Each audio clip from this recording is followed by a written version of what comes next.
नमस्कार। ब्रेक के बाद एक बार फिर बहुत स्वागत है आप सभी का। मैं मीनाक्षी सिसोदिया हाजिर हूं उत्तराखंड की खबरें लेकर।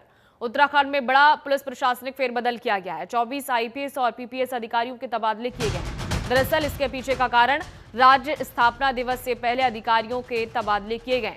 शासन ने कार्यभार ग्रहण करने के निर्देश भी दे दिए हैं। उत्तराखंड में बड़ा प्रशासनिक फेरबदल ये देखने को मिल रहा है। सरकार ने राज्य स्थापना दिवस से पहले करीब 24 आईपीएस और पीपीएस अधिकारियों के तबादले कर दिए हैं।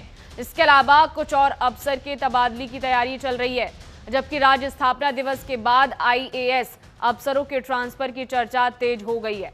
गृह विभाग की ओर से अपर सचिव अपूर्वा पांडे द्वारा जारी आदेश के अनुसार ये स्थानांतरण आदेश तत्काल प्रभाव से लागू होंगे और आदेश के अनुसार डॉक्टर पीवीके प्रसाद को महानिदेशक होमगार्ड्स और नागरिक सुरक्षा के पद पर तैनात किया गया है। अमित सिन्हा की बात करें तो अब अपर पुलिस महानिदेशक और अपराध कानून व्यवस्था के पद का कार्यभार संभालेंगे। एपी अंशुमान को अपर पुलिस महानिदेशक प्रशासन अभियोजन और सुरक्षा बनाया गया है। साथ ही साथ आदेश में यह भी कहा गया है कि सभी अधिकारी अपने नए कार्यस्थल पर तत्काल कार्यभार ग्रहण कर लें और कार्यभार ग्रहण की सूचना पुलिस महानिदेशक उत्तराखंड के माध्यम से शासन को प्रेषित करें। ये फेरबदल राज्य में कानून व्यवस्था, प्रशासनिक दक्षता और जवाबदेही बढ़ाने के उद्देश्य से की जा रही है।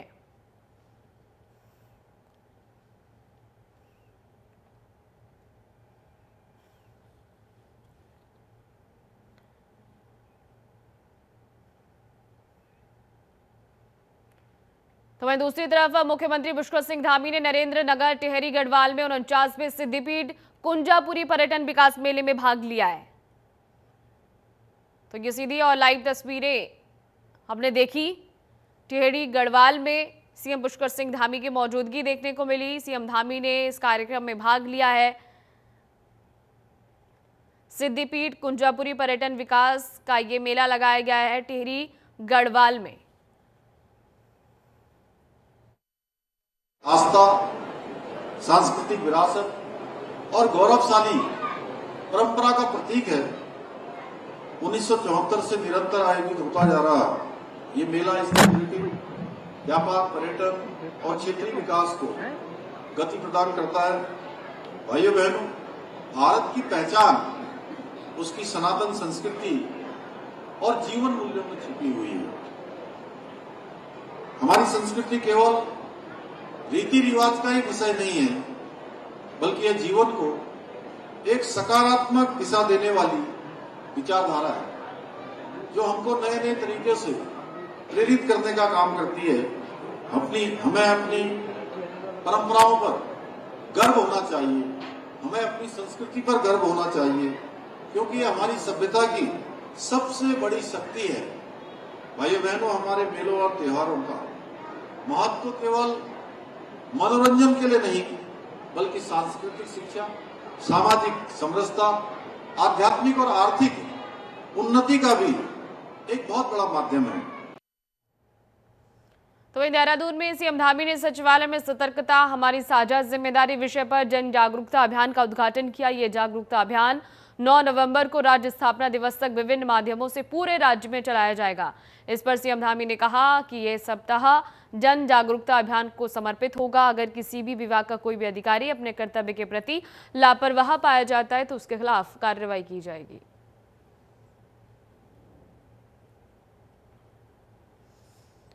तो सीएम धामी ने एक बार फिर से सुनिश्चित किया है कि अगर राज्य में किसी भी अधिकारी ने लापरवाही बरतने की कोशिश की तो बर्दाश्त नहीं किया जाएगा।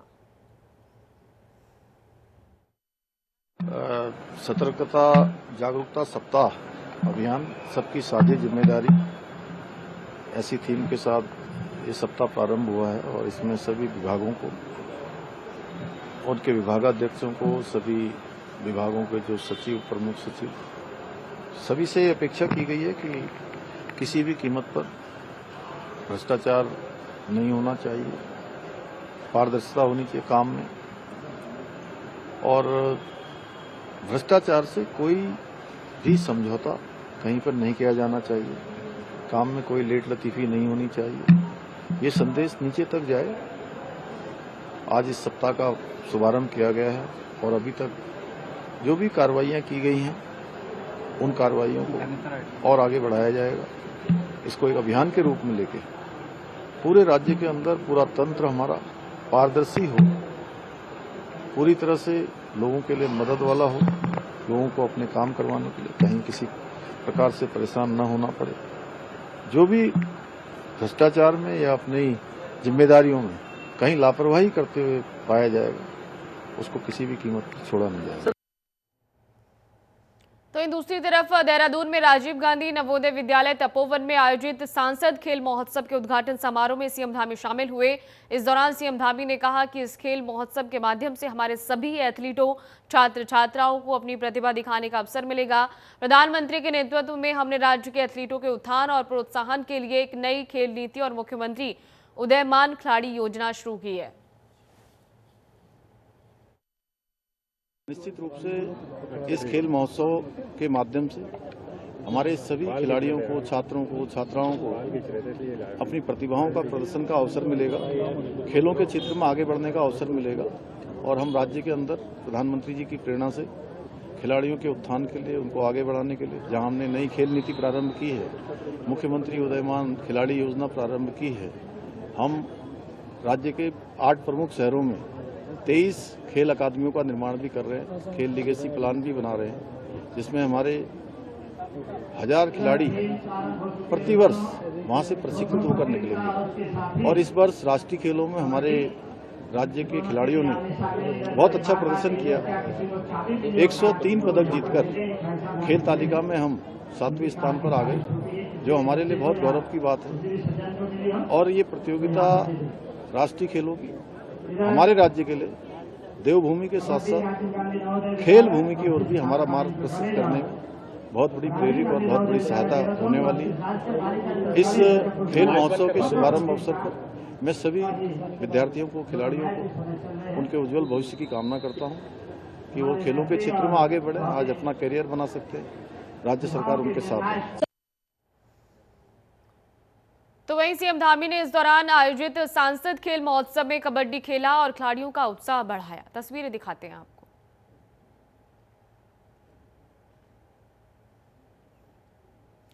तो खिलाड़ियों के साथ कबड्डी खेलते हुए सीएम पुष्कर सिंह धामी नजर आ रहे हैं और इस बीच उन्होंने न केवल खिलाड़ियों के साथ कबड्डी खेली है, बल्कि खिलाड़ियों का उत्साह वर्धन करते हुए भी सीएम पुष्कर सिंह धामी नजर आ रहे हैं।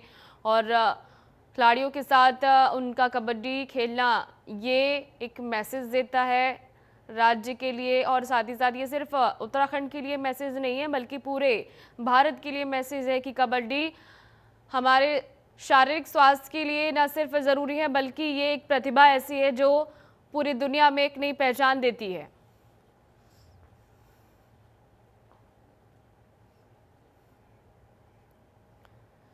यमुना घाटी में आईआईटी बड़कोट में युवा कल्याण विभाग की ओर से ब्लॉक स्तरीय युवा महोत्सव का आयोजन किया गया, जिससे पूरे परिसर में लोक संस्कृति की छटा बिखर गई। महोत्सव में चित्रकला, भाषण प्रतियोगिता, लोक नृत्य और समूह गान प्रतियोगिताएं भी आयोजित की गई। कार्यक्रम में युवाओं ने उत्साहपूर्वक भाग लेकर अपनी प्रतिभा का शानदार प्रदर्शन किया है। साथ ही युवाओं ने स्वामी विवेकानंद के आदर्शों पर चलने का संकल्प लिया और युवा महोत्सव कार्यक्रम का शुभारंभ करते हुए तहसीलदार रेणु सैनी ने कहा है कि हमारी सांस्कृतिक और काफी पौराणिक होने के साथ साथ संस्कारों की संवाहक भी रही है।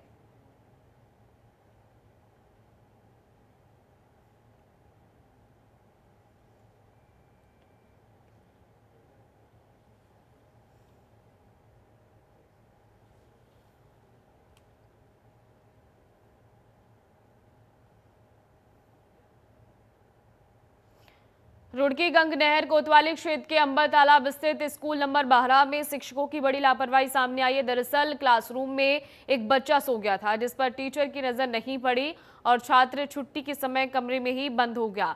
जब छुट्टी के घंटों बाद छात्र की नींद खुली तो चारों तरफ अंधेरा और क्लासरूम खाली मिला और गेट बंद था। ये देख वो रोने लगा और रोने की आवाज सुनकर आसपास के लोग और दुकानदारों ने जाकर देखा तो कमरे में बच्चा बंद था, जिसके बाद लोगों ने कमरे का ताला तोड़कर छात्र को बाहर निकाला है। स्कूल प्रबंधन की लापरवाही बच्चे की जान पर भारी पड़ सकती थी। वहीं लोगों ने पुलिस को सूचना दी और बच्चे को पुलिस ने सकुशल घर पहुंचाया। बच्चा काफी डरा हुआ था।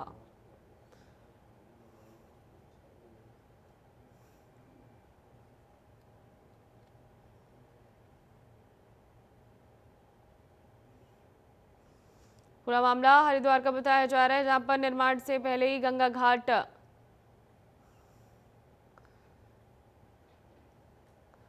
तो देखिए रुड़की गंग नहर कोतवाली क्षेत्र के अंबर तालाब स्थित स्कूल नंबर 12 में शिक्षकों की बड़ी लापरवाही सामने आई। टेरी में तोता घाटी के पास दुर्घटना, वाहन से एसडीआरएफ ने 3 शव बरामद किए।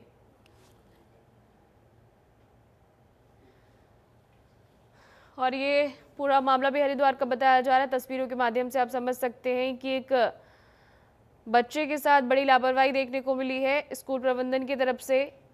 क्लासेस के दौरान बच्चा सो गया था और जब बच्चों की छुट्टी की गई तो वहीं सोता रहा। उस पर स्कूल की तरफ से किसी ने ध्यान नहीं दिया। जब बच्चे की आंख खुलती है तो वो खुद को स्कूल में ही पाता है और रोने की आवाज़ स्थानीय लोग सुन पाते हैं। दुकानदारों को जब बच्चे की रोने की आवाज़ आती है तो फिर पुलिस को सूचना दी जाती है इस पूरे मामले को लेकर। इसके बाद पुलिस मौके पर पहुंचती है, ताला तोड़कर बच्चे को बाहर निकाला जाता है। तो बड़ी लापरवाही देखने को मिल रही है स्कूल प्रबंधन की तरफ से। और जब बच्चे को बाहर निकाला गया था तो वो काफ़ी डरा हुआ महसूस कर रहा था। ये बच्चे की आवाज़ आई रोने की यहाँ पे घर पे, फिर हमें भी बुलाया गया कि भाई गली अंदर बच्चा बंद है कमरे में, इसकी व्यवस्था कराओ बच्चे की निकालने की।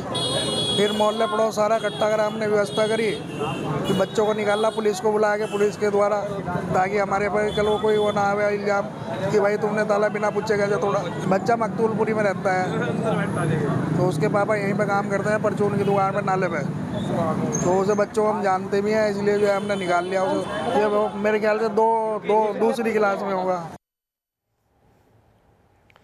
टेहरी में तोता घाटी के पास दुर्घटनाग्रस्त वाहन से एसडीआरएफ ने 3 शव बरामद किए। एसडीआरएफ उत्तराखंड को पुलिस चौकी बचेली खाल से सूचना मिली है कि ऋषिकेश बद्रीनाथ राष्ट्रीय राजमार्ग तोता घाटी के पास एक पिकअप वाहन दुर्घटनाग्रस्त होकर गहरी खाई में जा गिरा, जिसके बाद टीम घटनास्थल पर पहुंचती है। पिकअप वाहन गहरी खाई में गिरने से देहरादून के 3 युवकों की मौत हो गई है।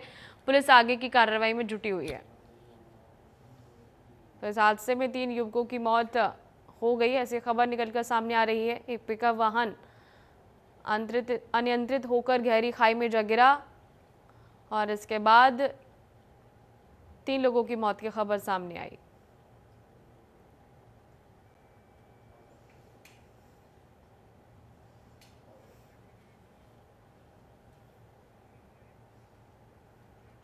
तो वहीं रुड़की के रामपुर गांव में युवक की गला रेतकर हत्या से सनसनी फैल गई। कल रात से युवक लापता बताया जा रहा था। क्रिकेट खेल रहे बच्चों ने जब शव देखा तो तुरंत लोगों को सूचना दी गई, जिसके बाद पुलिस भी मौके पर पहुंच गई। पुलिस मामले की जांच में जुटी है। ये पूरा मामला गंग नहर कोतवाली क्षेत्र का बताया जा रहा है। तो फिलहाल आरोपी की तलाश लगातार पुलिस के द्वारा की जा रही है। रुड़की का यह मामला है जहां पर एक व्यक्ति कल रात से गायब था और जब लोगों को लगा कि व्यक्ति गायब है तो फिर उसे ढूंढने का काफ़ी प्रयास किया गया। जब ढूंढने से नहीं मिला तो उसके बाद पुलिस को सूचना दी गई। बच्चों ने खेलते हुए युवक का शव देखा। आनन फानन में लोगों को सूचित किया गया। इसके बाद पुलिस मौके पर पहुंचती है। शव को बरामद कर लिया गया है और अब आरोपियों की तलाश पुलिस कर रही है।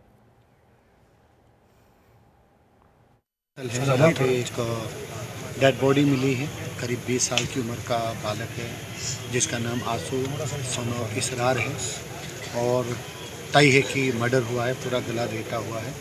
बाकी अभी हमारी पूछताछ अभी जस्ट आधा घंटा पहले हमें सूचना मिली है। घटनास्थल में एफएसएल टीम को बुला करके तथ्य इकट्ठा करेंगे और परिजनों से पूछताछ के बातचीत में आगे क्लियर। उत्तराखंड की धर्मनगरी हरिद्वार में उस वक्त हड़कंप मच गया जब यहां 12 फीट लंबा किंग कोबरा सांप दिखा। यहां लकड़ बस्ती के रिहायशी इलाके में करीब 10 से 12 फीट लंबे किंग कोबरा को काबू में करते हुए रेस्क्यू टीम के पसीने छूट गए, जिसका वीडियो वायरल हो रहा है।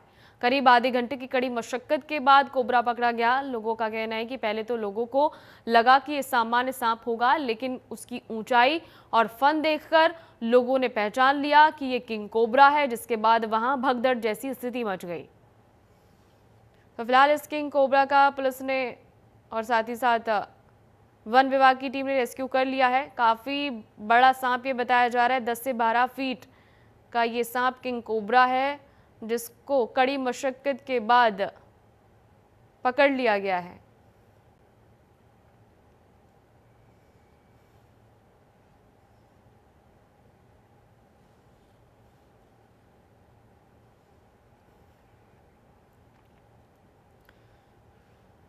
हरिद्वार पुलिस ऑनलाइन डिलीवरी करने वाले कर्मियों पर सख्त नजर आ रही है। सुरक्षा व्यवस्था को और मजबूत बनाने के लिए अब हर डिलीवरी बॉय का पुलिस सत्यापन करेगी। ज्वालापुर पुलिस ने थाना क्षेत्र में स्थित ब्लिंकिट स्टोर पर जाकर डिलीवरी बॉयज का सत्यापन अभियान चलाया और इस दौरान पुलिस टीम ने डिलीवरी बॉयज के कार्यक्षेत्र, निवास स्थान और पहचान संबंधी दस्तावेजों की जांच की है। साथ ही पुलिस ने काम के दौरान अपना पहचान पत्र साथ रखने और निर्धारित यूनिफॉर्म में ही डिलीवरी करने के निर्देश दिए हैं।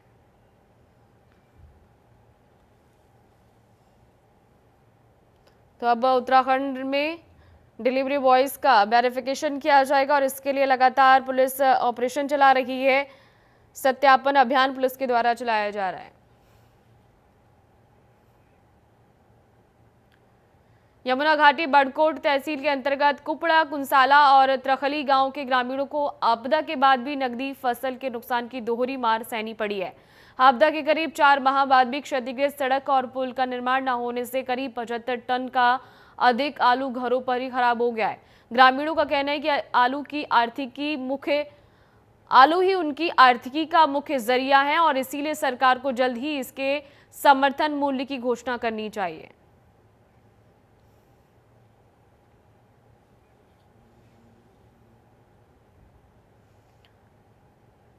फिलहाल मेरे साथ उत्तराखंड की खबरों में बस इतना ही। लगातार बने रहिए हमारे साथ और देखते रहिए जनतंत्र टीवी।